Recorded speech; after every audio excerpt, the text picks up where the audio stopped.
James, what do you think of our call with Diggity today? Dude, we had an SEO legend on the podcast. We're just going from strength to strength on here with guests, aren't we? Yeah, for sure. I'm not sure how we're going to one up this on the next episode, but I think our guest next week will be exciting as well. No, yeah, for sure, man. It's really interesting to hear Matt talk about how he finds these A players and like the impacts that a B player can have on your team. Mm-hmm. I think that really resonated with me. Besides that, it was just like fun to get to know him. Him and I have never spoken live before. It's only through message, so it's good to meet him beforehand. And yeah, it's nice. We dive into some things that he doesn't usually talk about on his YouTube, on his socials, website, all that kind of stuff. You know, with stuff about his different businesses and things. So everyone listening, you'll get a little more insight into Matt Diggity and what he's doing day to day. And we do dive into some SEO stuff too. It's not just pure that. We dive into some topical authority stuff, some eat. He doesn't believe in eat, which for anyone listening, yeah, I mean, that's got to be the title, man. That's got to be the clickbait title. If you clicked on this because of that title, yeah, it's real. So get in there. Yeah. And guys, please, guys and girls, please go like the YouTube video. And also, like, if you guys have time, go comment as well. I'm not going to force you this week as well. I'll probably force you next week because I think this is already a banger of an episode. Also, find out what Matt Diggity said about backlinks and if it's dead or not. I think the answer might surprise you. Also, sign up for Ahrefs. Oh, yeah, sign up for Ahrefs, guys. Sponsor for this week. Cool. What's good, everyone? It's Jacky, Chou. And this is James Lacey. And you're listening to This Week in Digital Marketing. All right. What's up, guys? Welcome to This Week in Digital Marketing. I'm Jacky, Chou, and joined with me today is James Lacey, and we have a special guest on. No intros needed, Matt Diggity. Why don't you give yourself a quick intro for the audience, but none needed, obviously.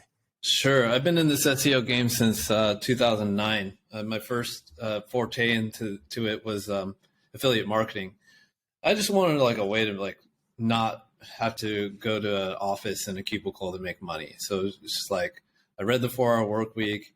I went to a meetup, which was like discussing the book, The 4-Hour Work Week. And it turned out everyone there was going through a course on affiliate marketing via SEO. I was like, okay, well, I'll try this like everyone else. And I just found out like, this is a match made in heaven.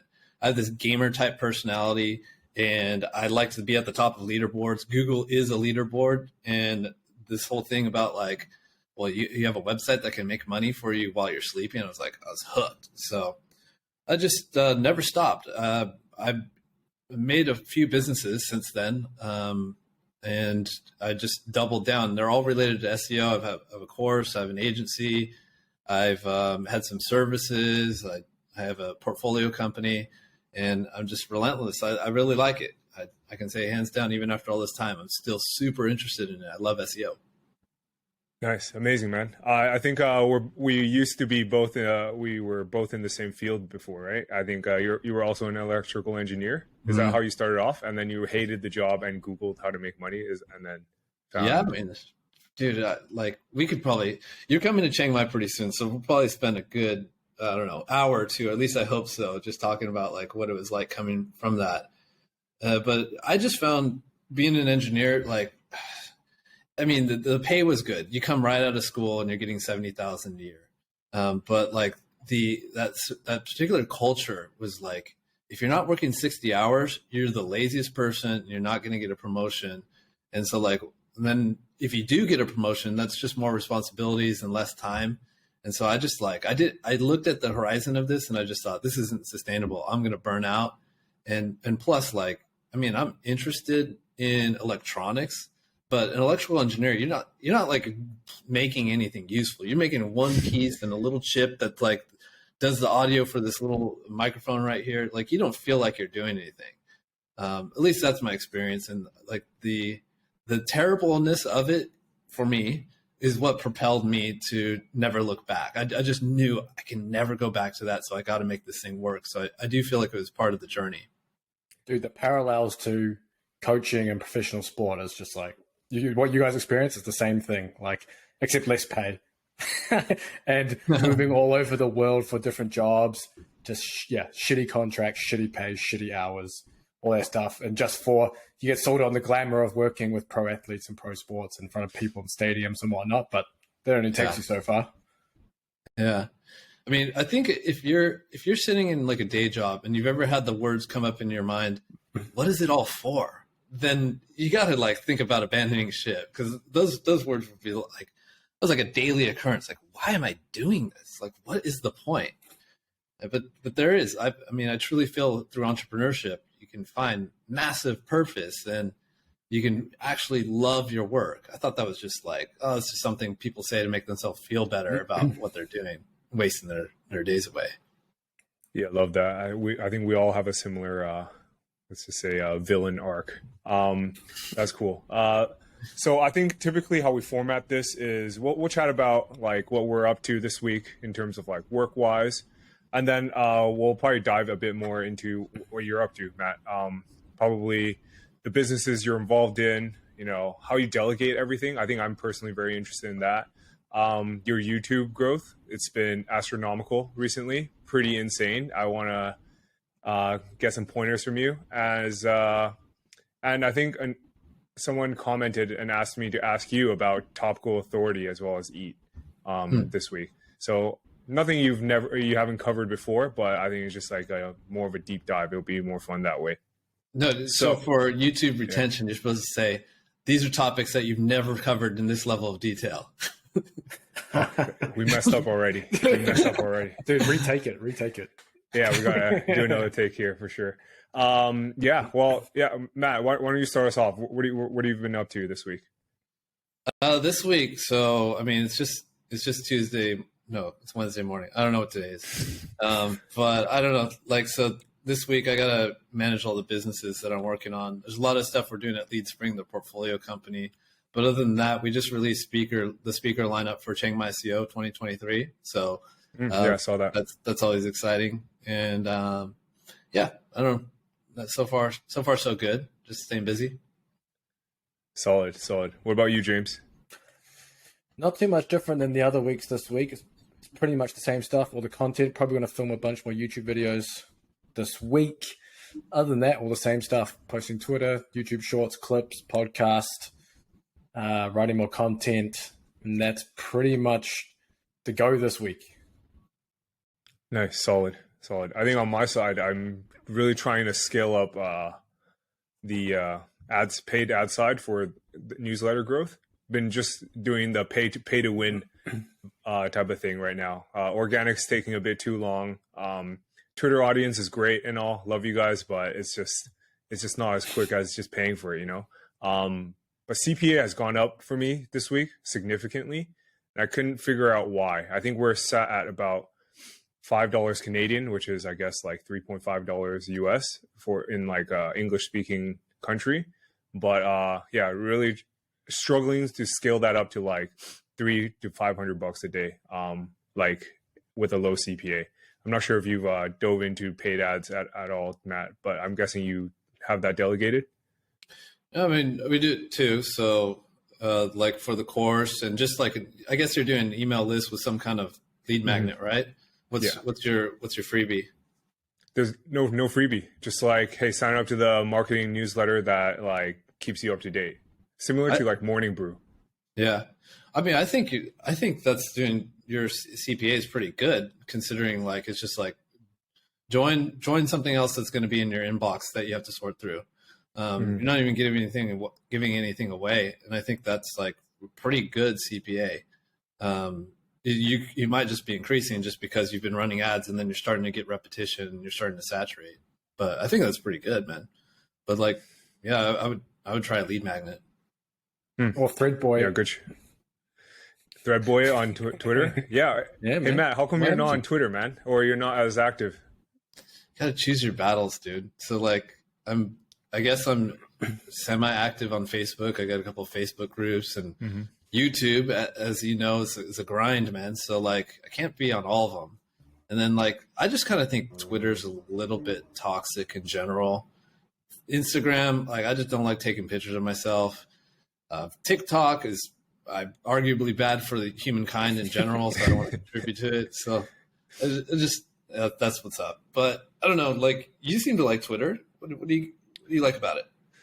Yeah, I think it enables me to meet people that like share similar interests. I mean, I agree it's definitely toxic, but that's what the block button is for, man. You just block hella people. It's like a beautifully curated like toxic list right now I have. Nice. So highly recommend that. Yeah, besides that, yeah, really trying to look into how you're growing so quickly on YouTube, because you mentioned you're focusing on that, right? And you've really dialed it in. Your editing skills have been superb lately. How many editors do you have now? Yeah, okay. So like it was January 2021 is when I doubled down on it. I was just like, I'm going to produce one video a week. That's what's up. Why did I decide to get into YouTube? Is because I had this gut feel that like, well, I'm looking at statistics on the blog too. Like I can release a blog post case study or something like that. And I can see that over time, like the eyeballs per case study and the amount of traffic is starting to dwindle. And that's despite my email list growing. I send a blog post out or a case study out to that same list, but less people are opening over time. So where are these eyeballs going? It's probably YouTube. So ran an experiment and I saw that, okay, the same thing. It's a case study from my agency, The Search Initiative. We'll detail everything we did for a client. We'll give everything away, all of our tactics. We'll put it up in a blog post. 5,000, 10,000 eyeballs on it. That same thing, we're going to make that into a video version. And then you're getting twice as many views, 20,000, so 25,000, something like that. And the amount of leads that come from here is 3x because of how like there's way more of a connection. I'm having a conversation with people. They're getting to know me. So I was just like, okay, let's double down on this and see what happens. So I just started doing one video per week. And the editor that I have is actually, he was a designer. He's like a guy who uploads on my website. And I was just like, can you do video editing? He's like, yeah, I do a little bit on the side. And we just leveled up together. Like it's just one editor and he's just leveled up with me. And so we're always just geeking out on it. We send like videos that we admire and he's doing new stuff without me asking. And yeah, he's just getting really good. So yeah, like one other growth lever that I found is get a consultation from a guy named Roberto Blake. So Roberto Blake is like he's in the YouTube help space. And I think he's got like something like 400, 500,000 subs or something like that. So my buddy, Nick Nimmin, Nick also lives in Chiang Mai. He's got like 800,000 subs. And, yeah, I'll introduce you to him if you want to meet him. He's like, I don't do consultations anymore, but my friend Roberto does. So I booked a consultation with Roberto. It was affordable and considering the value, and is definitely one of the best consultations I've ever done in my life. It probably saved me a year in trial and error on YouTube. It was really good. Oh, amazing. Can you highlight like what was covered in that consultation? You know, just drop some knowledge bombs on our audience, man. Like did you focus on, let's just say, the production value, like the hooks that you mentioned earlier in the beginning of the video, like stuff like that, like little hacks like that? Or is it like a standardized, this is what you have to do for every single video? Yeah, so he said my videos themselves were pretty good. Like the biggest thing that could have changed there was the titles and thumbs. So like it's clickbait is everything. Like you need to deliver on what's promised in the title and the thumb. Like you need to be true to that. You can't just say like Google just annihilated all new publishers or something like that. Like you have to be able to like say something that you can back up and say is true. But I was kind of weak in that area. And I think what that stemmed from is like, I'm an SEO guy and I was always just going for, let's make a piece of content on like best rank tracker. Let's make a piece of content on something that someone's going to search for, high ticket affiliate marketing, whatever, that can give me long-term traffic over time. Because that's how we think. We think it's like, okay, if I just have 50 of these videos or 100 videos that are getting a little bit of search traffic every day, then that's how it starts to snowball. But it's actually not like that. The YouTube algorithm, the recommendation engine, that's what it's all about. And you need to get people to click on the videos. You need to get people retained on the videos. So like, I don't know, I haven't really looked at this, but I'd be willing to guess that like subscribers and growth in views that's come from search is probably 20% of the growth that's come from the recommendation engine. Wow. And with the recommendation engine, you don't optimize for keywords, you optimize for clicks. So that was a big part of it. I saw your ChatGPT one go nuts, right? It was like 500K views or something like that. Dude. How many subs did you get from that? That was crazy. Good for you. 12,000, I think. So that was a big one. Let's go. So nice. Another YouTuber that I really respect is Stanley Loop. He also lives in Chiang Mai. He's a French guy. And so like you might not have seen him because his channel's in French, but he just started an English channel. So he only makes a video like once per month, but he shoots for the fences every time. He shoots for a home run. And so he's got videos in the million subs or whatever. And he's always been like, dude, just go try to make like masterpieces. Like just go a little bit slower. You don't have to release every week, like, and just hit a home run. And this is my first taste of like a 500K view video. And he's like, that was like, if I have 90K subs right now, and that was just 10K right there, then it's literally like the value of like 15 videos on average. Yeah. So that's another like breakthrough I'm going through. What's your take on doing YouTube? So people will have their niche sites and they'll do YouTube just to have almost like another traffic source, not as a YouTuber. Would you still advise doing something like that? Almost like turning your articles into YouTube videos just so it's almost like repurposed content? Yeah, so we got a win-win situation set up for like one of our health sites. So like in health, you're reviewing supplements and stuff like that. So we got a team on the ground where we'll get samples from like the supplement companies, and we'll send samples over to our reviewers. And so then they will take the supplements and test them out and stuff like that, make a video. So it's like an ecosystem. So the YouTube part of the business is making money by itself. Like I mentioned before, like the leads and the connection that's made through the person is actually really helpful for conversion. So the YouTube channel makes money by itself. We take that video, we embed it into the content. So the content gets enriched. I don't think that EAT is a thing, but like if there's ever a way to see like, do these people really own these products? Like there's very hardcore evidence. Like we have our reviewers wear our company logo too. So it's a win-win. It's like all profitable too. And then another thing I think of is like when we sell this business, it's not just a content site anymore. It's a full media business. It's multimedia. It's got video. It's got multiple traffic sources, multiple revenue sources too. So we're probably going to get a high multiple on the exit. Yeah, that's an awesome segue too to your EAT question, Jacky. Yeah. You mentioned you didn't believe in EAT, or what's the vibe on that? I don't believe in EAT in the sense that most people who read the quality rater guidelines at face value believe in EAT. So EAT, well, now it's EEAT. It comes up in the quality rater guidelines, which is a document they give people that are rating the quality of the search results. So Google makes an algorithmic change, and they're worried that the search results are batshit crazy. So they'll give this team of quality raters this guideline document to help them figure out whether the websites in these places are good or not. So there's this thing called EEAT that comes up 126 times. E stands for experience. Well, the first E stands for experience. So someone has experience with whatever they're talking about. Expertise, are they actually good at it? Authoritativeness, are they known for it? And then if all these things come together, then that's the equation for trust and whether or not a piece of content should be good. So a lot of people interpret this as like, if I have a health website, doctors have to write my content.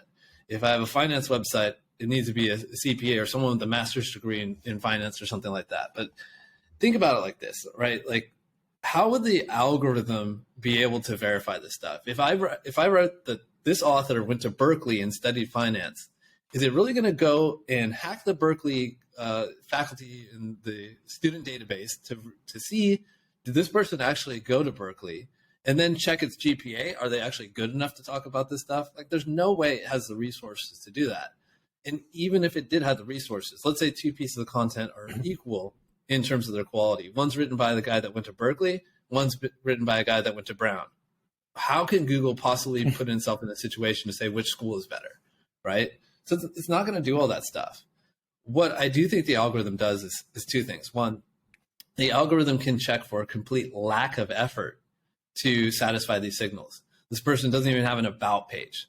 It has an about page, but there's no humans on it, or there's no way to contact the owners. Like if I'm making a review about a supplement and that supplement hurts people, I should be held accountable. And so there should be a way for the people to contact me and say, hey, your content's not good. You need to think about revising it. So like these kind of things, the algorithm can check for. And I think it just has a bare minimum check. Does a contact page exist? Are there people on the about page? Is there schema on the people on the about page referencing the person or the author and stuff like that? I think it's going to do a baseline check.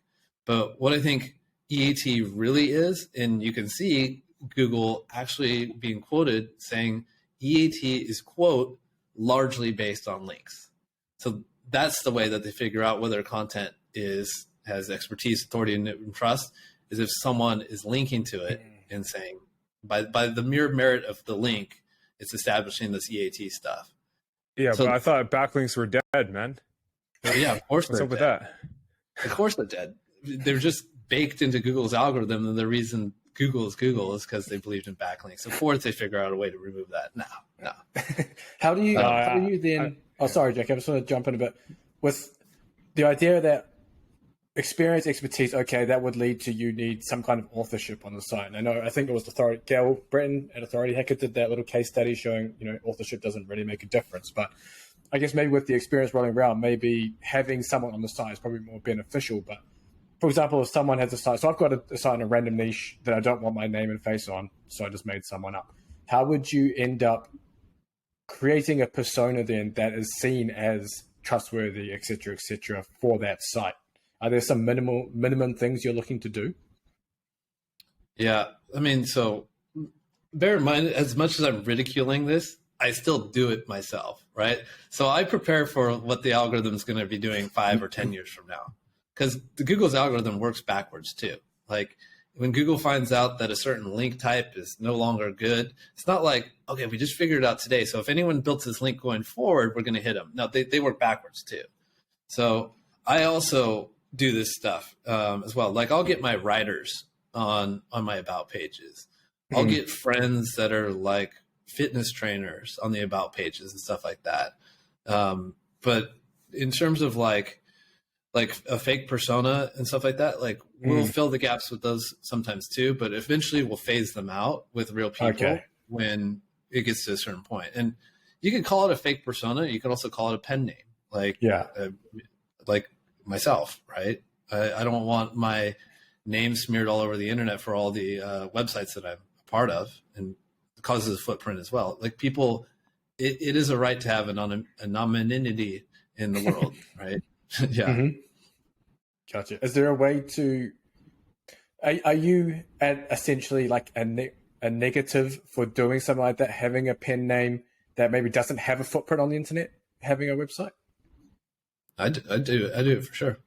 Okay. No, that's all good. Jacky, your turn. No, I totally forgot about what I was talking about, but that's fine. But yeah, let's talk about your business. I'm most interested about that. What sorts of businesses are you like into right now? I know you have an agency, you have a course, you have a couple agencies, I believe. Course, and I'm sure you have like a nice little portfolio of sites. Is that correct?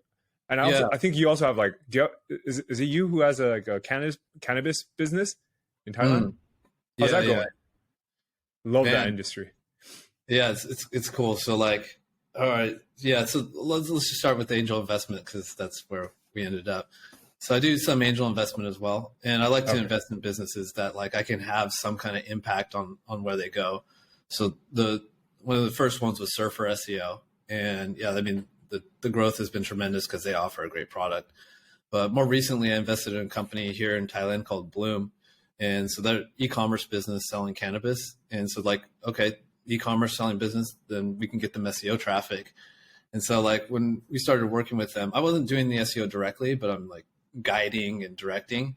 And I swear for like 5 months, the traffic was freaking flat. We were like, for the keyword like Thailand CBD, we're on like page 5. And it was just getting embarrassing at this point. And I just like ashamed about it, just absolutely ashamed. Then all of a sudden a core update hit and it just fucking went #1 for everything. And then the week after that, Thailand legalized marijuana and cannabis. So it was just like, oh my God, thank God, everything just hit right at the right point. So like, yeah, what I see for me going forward in the future, like eventually I'm going to burn out like with this whole SEO stuff. But I can still be part of the game with investment. So I plan to scale that up. But you mean angel investments? Yeah, angel and just investing in general. I think angel is the way to make myself still feel relevant to some degree. And so like, I definitely don't want to make like any significant part of my portfolio angel investing. We know that it's a numbers game. It's the fastest way to make billionaires become millionaires and stuff. So yeah. I think the angel investment is pretty fun and interesting.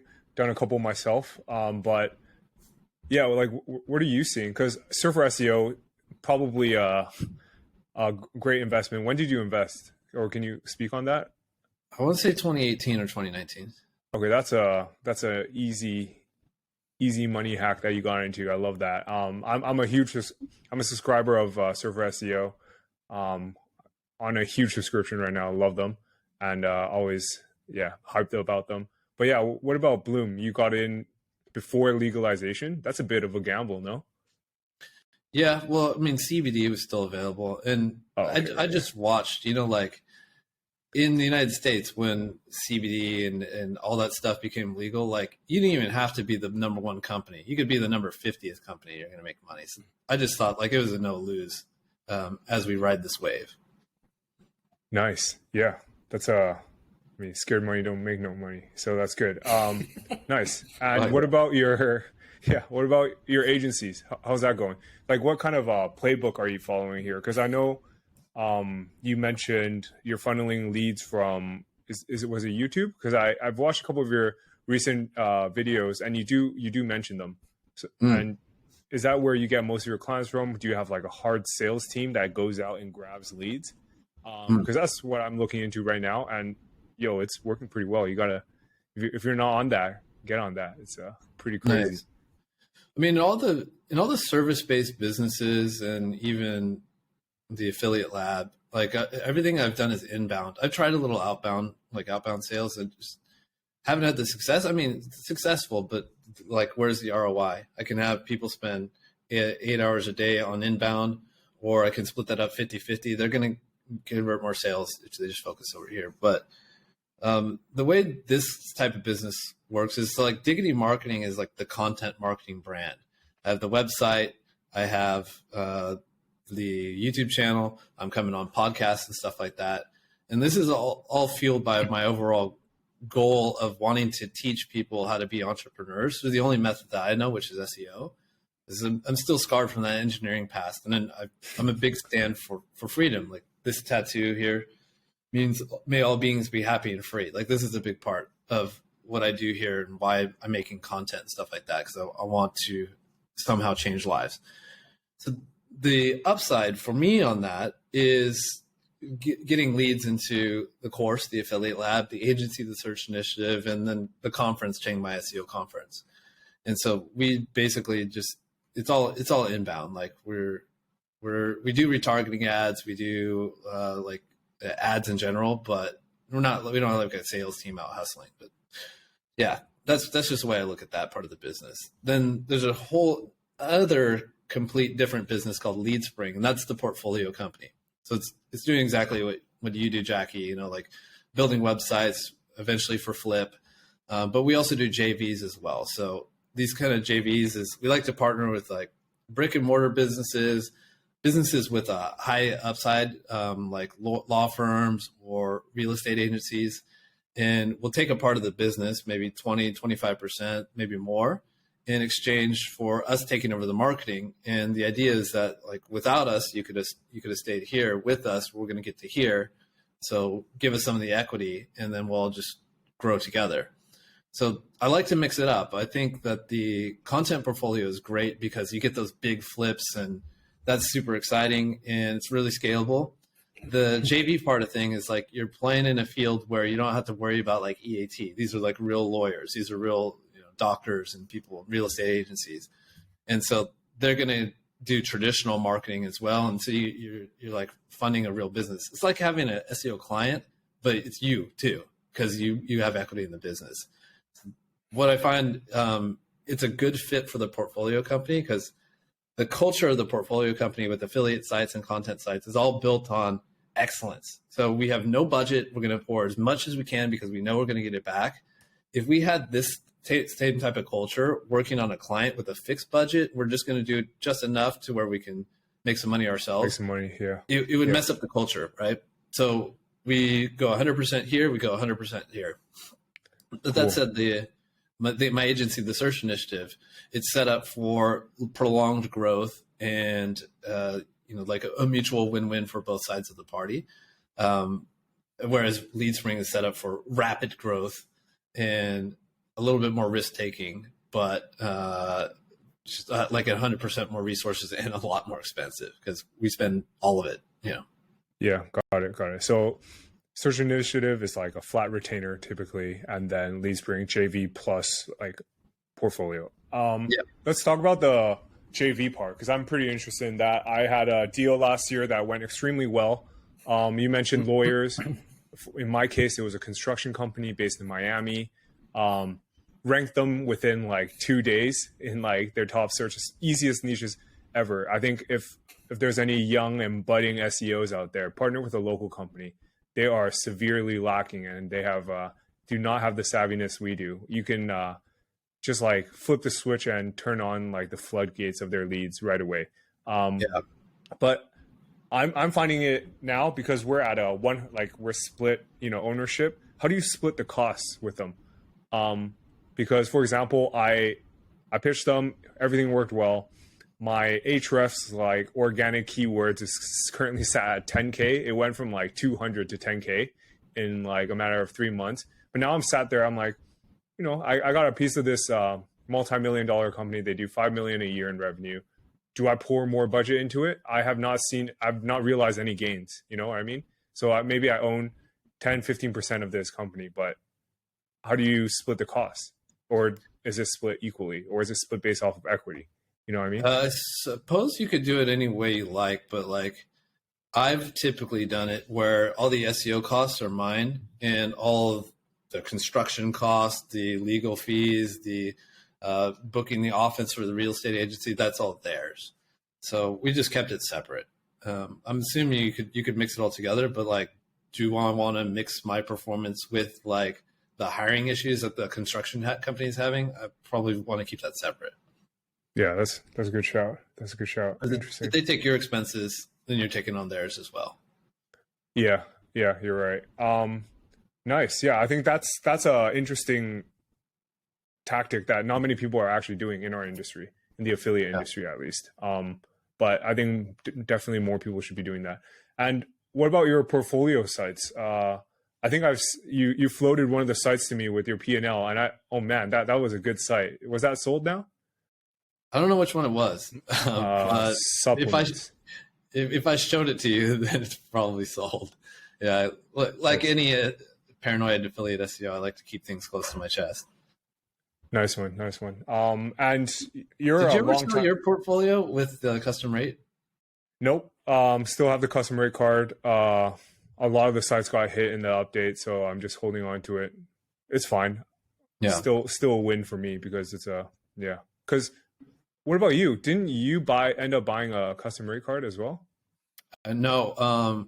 I did meet with some guys that just got a hold of one, and like they just saw the same vision as you. It's like pretty hard to lose if you have that. Mm-hmm. And so I was helping them scale up.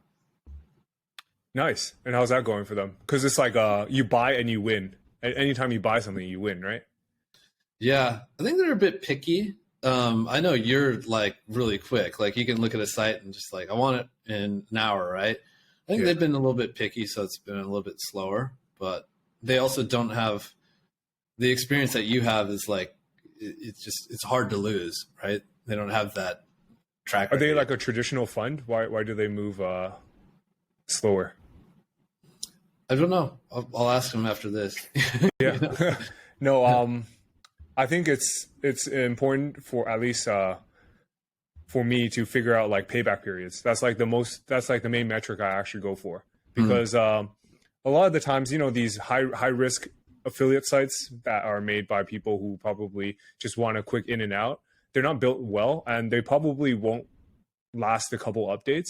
So I typically try to buy sites at the 1 year payback period. And so when I mentioned that I got slapped with updates, I'm already in the green. So I don't even care. Like, these can go to 0 and I'm still in the green. So that's why I formatted this way. I go out and grab deals as quick as possible, close on them. But yeah, with the current RPMs, not a fan. Let's see what happens, man. Were you mostly buying display ad monetized sites or affiliate or No, mostly affiliate for the longest time. Just started dabbling in the display ads, but not a fan. I think I prefer affiliate. Yeah. I mean, the revenue per visitor, overall visitors, just you can, like, a well monetized affiliate sites, you can get like $100 per 1,000 visitors, something like that. You're looking at, I don't know, 30 now for display ads. Lower for me, man. I think I was getting 40 during Black Friday for my architecture site, and now I am at like 15 to 18. Pretty savage, man. Damn. Yeah, it's all right. Group therapy session right now. That's what this podcast is for, isn't it? Yeah, man. But yeah, let's talk about the agency. I think you have a good thing going on. Do you know or do you follow like the Neil Patel playbook at all? That guy's like a marketing genius. Yeah, so he gets a lot of slack though. Ironically, I just listened to an interview from him on Gotcha's channel this morning on my bike ride. Yeah, it's just different, dude. It's just completely different. Like, I think it's the play there is you make this persona that is going to attract people in, that is going to allow you to command higher prices, and then now as long as you get the higher prices, then everything in agency is scalable and affordable. The problem is, I guess, when you're at my level with the agency, is like it's not, you have to think about cost all the time. You have to think about scaling, and you don't overhire because you're not getting $100,000 contracts. I wish I had that problem, you know. Oh, interesting. What kind of retainers do you guys charge? You know, for the audience, in case they want to hire agency. Yeah, we start at like, I think it's 3,500 USD. Okay. Nice. You guys should probably raise your prices, man. I personally start at 5K. I know Neil Patel Digital, they start at 10K now. Pretty crazy, man. Pretty crazy. Shit. And most of their staff are offshore as well, so their margins are juicy as hell. Yeah, I think pretty interesting to follow along what Neil Patel is doing. They were on My First Million. That's why I like really dug into his numbers. Yeah. And wow, I think didn't he do like 9 figures a year in his agency side? That's wild, man. It's insane. I don't know how. I'm pretty sure he has like a crazy like outbound sales team though, like just straight killers, just going out there and setting appointments and all that. That's what I'm diving into right now. But is that even something you want to focus on? You know, the agency side. I'm not sure. I'm not really sure. I think right now, like, so I'm 44. I just turned 44 2 days ago. So happy birthday! Thanks, man. Thanks. Yeah, happy birthday. Thanks. So I'm just thinking about, like, you know, I need to choose projects right now that I'll have the energy to do when I'm 46, 47. And the agency's great, and like getting customer successes is like really good, like dopamine hit, makes me feel good and all that kind of stuff. But like it's kind of hard. It's hard to scale it, just because the customer aspect and the hand holding and all that kind of stuff it's important. I know it needs to be part of it, but you can't grow an agency as fast as a single content website, right? So I have to think about things like that. I don't know. I don't really know what's going to be the last dance, but I'm looking right now. I felt like in 2022 is a big time of like, let's just relax in 2022. Let's not add anything new. And then I started going to some conferences at the end of the year. Like I went to DCBKK and Affiliate World, and then I'm like, all right, I'm going to turn it up in 2023. So I just need to figure out what that thing is. One thing we do need to know, though, Matt, is which SEO tool do you use? SEO tools. I like Ahrefs and Surfer. Those would be my bread and butter. But then there's always like these little spot tools all over the place. That's our perfect segue, Jacky. We need to plug Ahrefs. Oh yeah, they're our sponsor this episode. Totally forgot about that. I was so much into it. So sorry, Ahrefs. Dude, don't worry. We're gonna plug you guys. No, don't worry. I got it. I got you. Yeah, I mean, Ahrefs definitely. How do you use it? You use Ahrefs, Matt? Because I saw on your recent video that you even mentioned their site audit tool. I don't even use that. I only use it for competitive research. How is it? What do you use for site audits? Screaming Frog. I also use SE ranking because that's just like I use SE ranking for everything client side. That's what, and then Ahrefs like fun SEO project side. You know. Yeah. I feel like Screaming Frog's site audit capabilities are like Ahrefs, but without a GUI, without a UX. So like Ahrefs like will organize like here's 10 things you need to look at. And this one's red, so it's high priority and stuff like that. It does the same thing. I mean, a crawler's a crawler. I like it. Yeah, I like it. But are you friends with like the Ahrefs team? Aren't they? They're in Singapore. Sorry. But yeah, have you met up with anyone from Ahrefs before? Yeah. I get along with Tim pretty good. Whenever I'm in Singapore, I visit him. He comes to my conference. He's DJ'd at my conference. You know, he's an ex drum and bass DJ of all genres too. What? Drum and bass, and James is like, that's our national music. Yeah, man, for sure. In New Zealand, drum and bass is massive. Is it? I didn't know that. Yeah, man, we've got a lot of big international drum and bass artists. It's basically the sound of summer in New Zealand is drum and bass. Yeah. Yeah, all right. Yeah, since we got to pay the bills, guys, go download or go subscribe to Ahrefs. Their plans are pricier, but they're number one in the market. Don't settle for number two. Anyways, back to the topic. Your agency side, so you're not quite sure. You just turned 44, but you look 24, which is you look younger than me. How is that even possible? I thought Asians are supposed to look younger. You didn't watch Matt's health video? I am Asian. Oh, you're half, I guess, right? Yeah. I don't know. I'm on the inside. I'm very old. I can tell you that. You gotta start a skincare site, man. Share your skincare routine and all that. No, so you're gonna start picking and choosing your battles. I feel like that's something I'm starting to look into as well because there's so many opportunities, right? Especially in your position, there's so many opportunities thrown your way every day. Like, how are you deciding? And on that note, like, how's delegation on your side? Do you have like couple right hands in your team that you just kind of like, hey, you'll go figure this out and we'll sort it out later, or like we'll figure out the split later, or what's the setup right now for you? I mean, yeah, like I don't think I'd be able to manage like all these businesses and take on these new projects if I didn't delegate correctly.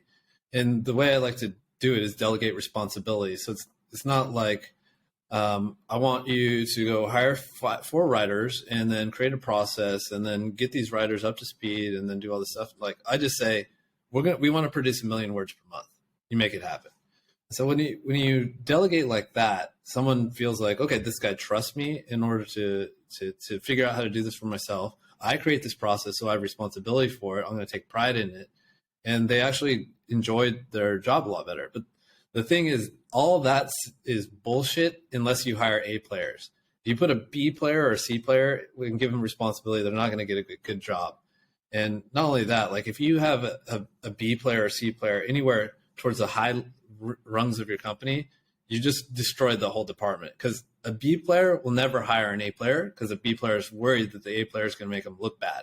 So you get a B player at the top and you got B's and C's all below. And that just kiss that department goodbye. It'll just never do good. So it's all about like, like I like to think I'm getting better at hiring, but I think the real way to do it is just to like, who have I worked with before? Who's showing promise and building them up and then giving them more responsibility, stuff like that. So yeah, I mean, that's how I go about delegation. And there's a few good books. I would say one good book is Who, the A Method for Hiring. That's going to show you how to find A players.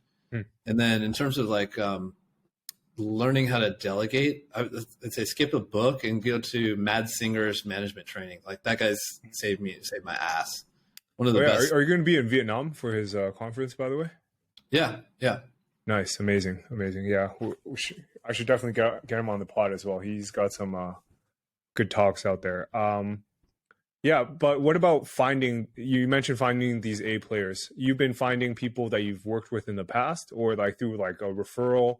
And what happens when things go south? Do you cut early? Are you like, hey, this isn't working out, let's just go our separate ways and just sort that out? Or like what happens when you hire a B player? Because that's going to happen. I've done that, that happens all the time. What happens when you hire like incorrectly? Let's just say.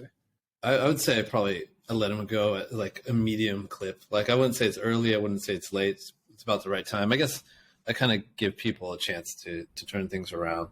Maybe longer than I should. But yeah, I mean, where I get people from is usually like a promote from within is like my preferred route, or like I will source candidates from my course or my email list because they know the vision, they know what I'm working on, they know like the strategy and all that stuff.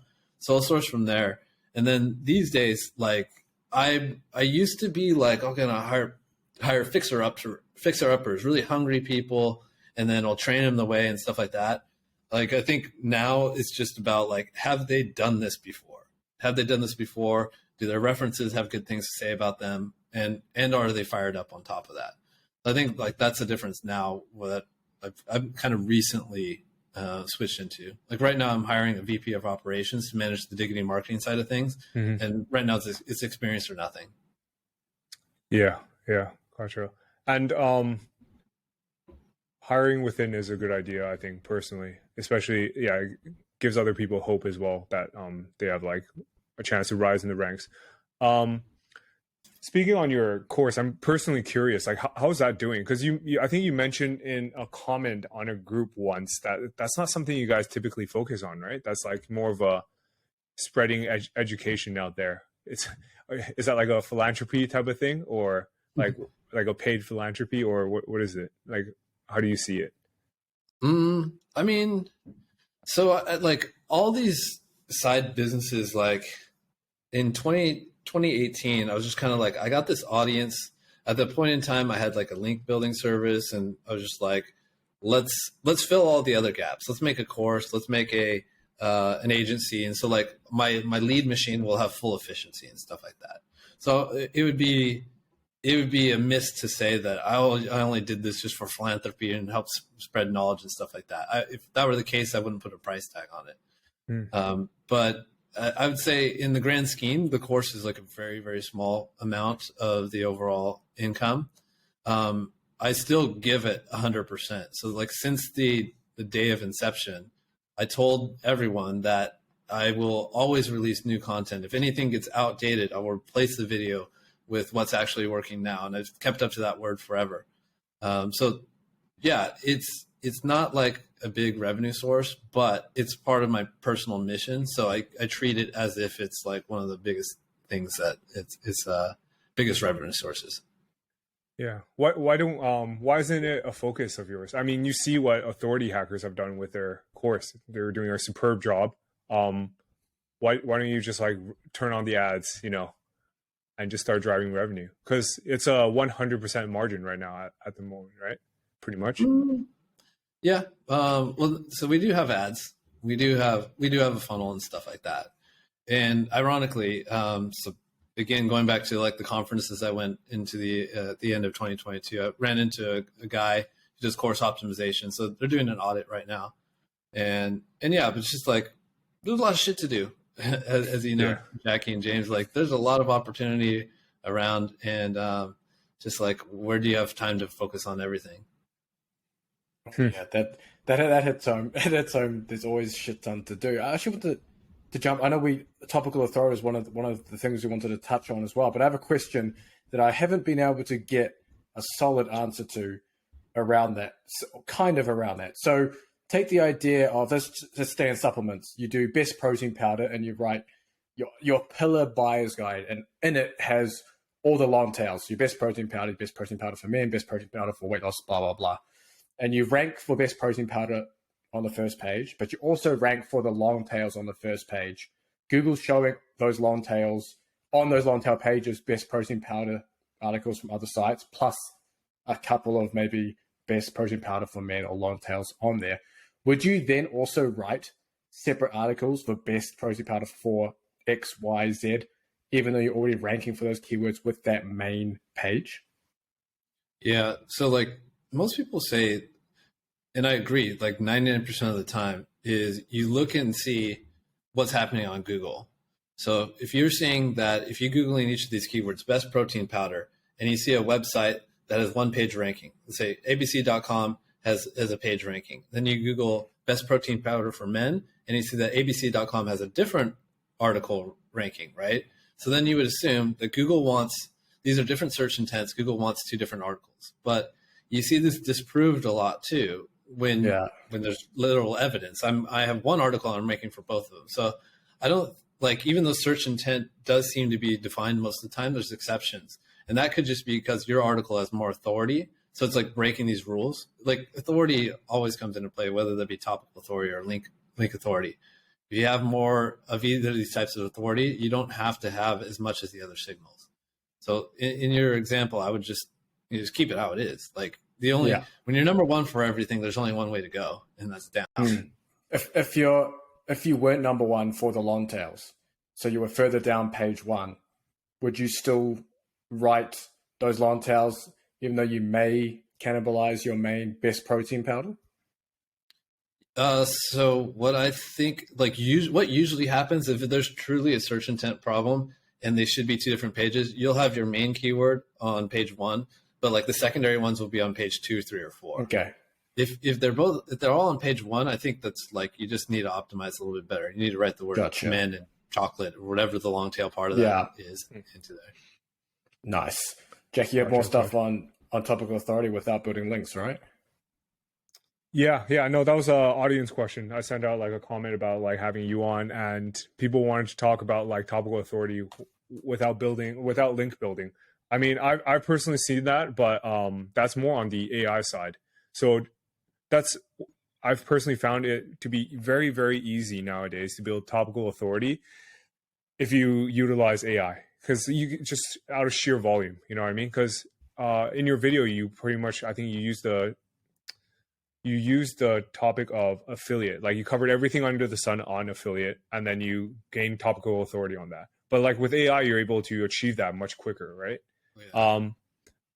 Like, is that still the case? Do you believe like without links this can't happen, or do you think you have this topical authority in affiliate because Diggity Marketing already has such great like a great backlink profile?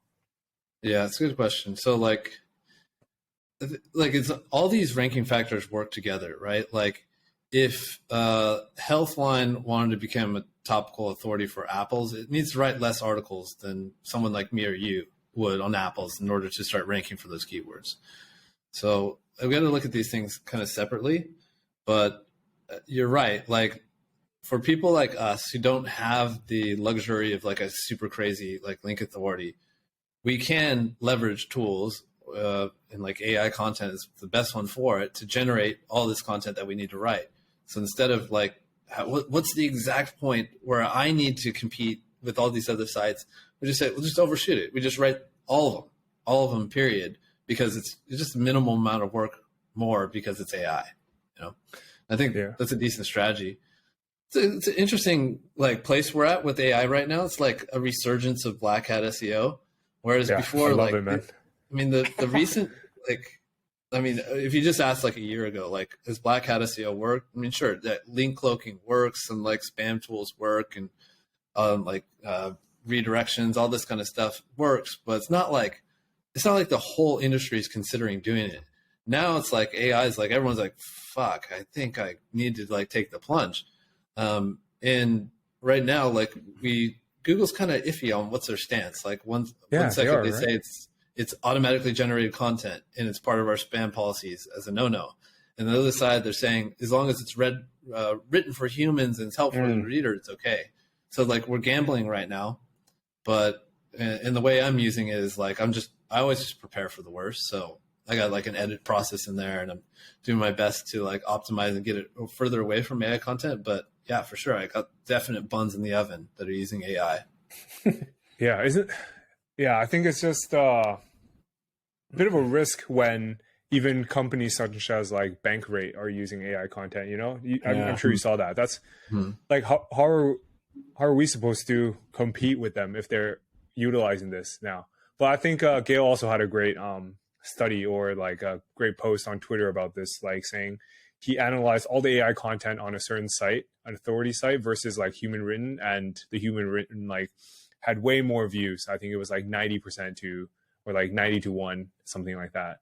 So I guess there's still hope for us, but yeah. Could also be like the human content just older on that site, and the AI content couldn't be older than 6 months, right? Yeah, it could be. Yeah.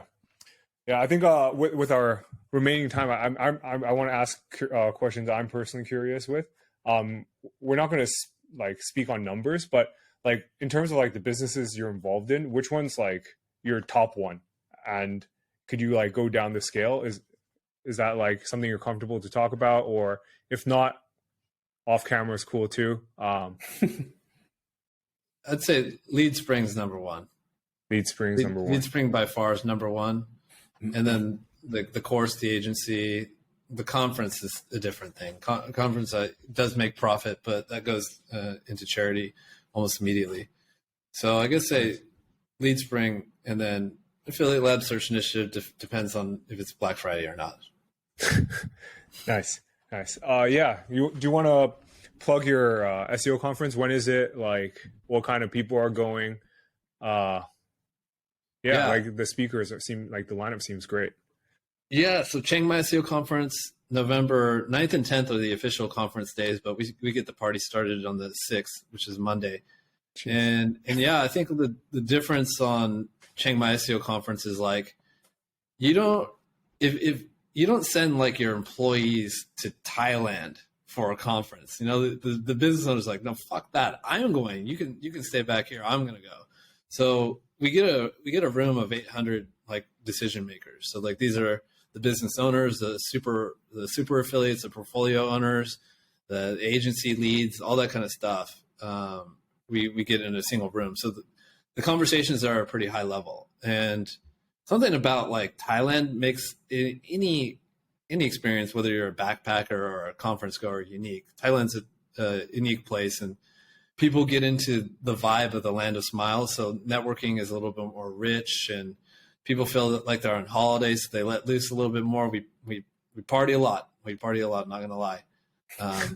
It's a good time. And like here's an interesting data point is like out of all the stuff that I do, the worst ROI versus time is by far the conference. So for me to like do this again, there has to be some kind of motive. And the motive is someone's got to have this conference. So like once you go and you experience it, it almost feels like a high school reunion. Someone's got to keep it going. So that's a big part of why I took off since 2019 and it's back in 2023, just because like we need this. The industry needs this. Yeah, I agree. Some of the other SEO conferences I've been to, I won't speak on it, but it's located in Brighton, are absolutely terrible.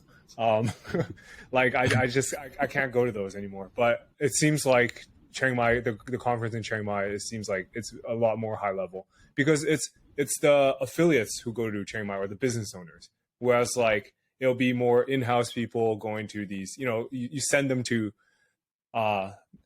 Western cities, for these like Unbound, for example, or something like that, like the HubSpot conferences in Boston, et cetera, et cetera. You wouldn't saying that you're right. No one sends their employees to Chiang Mai. So yeah. This is a good opportunity. Who are the sponsors, or like, how do you go about doing that? Sponsors this year, Ahrefs, Surfer. So, we've had Empire Flippers in the past. I think they're going to come back on. I just leave it up to my event planner and just have her do it. Like I focus on the speakers and like the marketing, and then let her do the rest. Because what the hell would I know about throwing an event? It's like literally the opposite personality should be good at that kind of thing. Yeah, nice, man. Well, yeah. Hey, I appreciate you coming on today. Where can people find you? Where can our audience find you? I'm sure they already follow you. Yeah, diggitymarketing.com or the Matt Diggity YouTube channel. That's where you can see what I'm putting out. Cool, man. Well, yeah, I'm wary of the time. We have like a couple minutes left, so yeah, I think we'll just cut it off here, guys. If you guys are listening here, subscribe to the YouTube channel. Just go. Stop fucking around. Share, I see you guys comment. on Apple Podcasts. Stop going there. We're trying to focus on YouTube here. We're trying to beat Matt Diggity. But yeah, appreciate you coming on. I'll see you in Chiang Mai, man, in a couple of weeks, or right. I'll probably see you in Vietnam first. So yeah, let's. How many days are you there for? Vietnam, I think Tuesday through Saturday. That's quite a bit. Yeah, I'm sure we'll get some time to hang out with Dom Wells and co. Yeah, nice. Well, yeah, well, appreciate you coming on. Thanks a lot, man. It's good chatting. Thanks for coming on, See you man. soon. All right. Take care, James. Take it easy.